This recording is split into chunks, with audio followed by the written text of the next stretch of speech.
O Salmo 116, do verso 8 até o verso 14, diz assim: Pois tu me livraste da morte e livraste os meus olhos das lágrimas e os meus pés de tropeçar, para que eu pudesse andar diante do Senhor na terra dos viventes. Eu criei, ainda que tenha dito, estou muito aflito. Em pânico eu disse, ninguém merece confiança.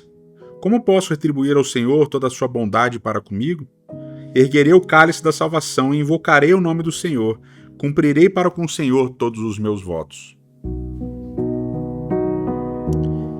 O Salmo 116, ele começa com uma declaração muito bonita do salmista, dizendo assim lá no verso 1, eu amo o Senhor.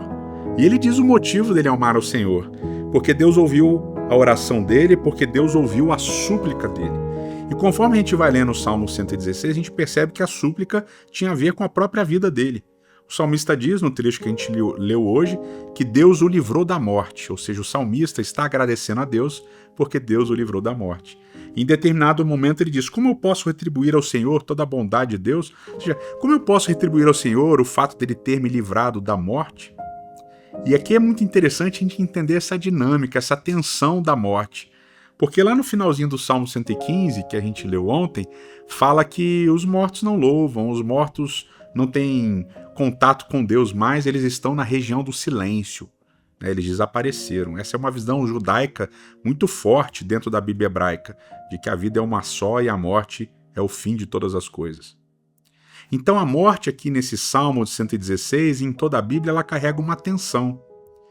Quando você passa pelo vale da sombra da morte e Deus te livra da experiência de morrer, você não tem como agradecer a Ele por ter te livrado. Agora, se Ele não te livra, você não tem mais nem como falar com Ele, porque você desce à região do silêncio e tudo acaba. Ao mesmo tempo, há uma outra tensão, a tensão da morte com relação àqueles que nós amamos. Quando alguém que nós amamos está passando pelo vale da sombra da morte, Deus livra essa pessoa, também nós não temos nem como agradecer. Agora, quando Deus não livra, nós passamos a questionar, a passar por momentos de profunda tristeza e profunda dor. Essa tensão da morte, da relação com Deus, é uma constante em toda a experiência humana. E ela produz na gente incerteza de como as coisas vão ser. Mas, segundo o texto bíblico, ela também produz na gente esperança de que Deus vai agir e nos livrar da morte. E, ao mesmo tempo, ainda que morramos, Ele pode agir e trazer ressurreição.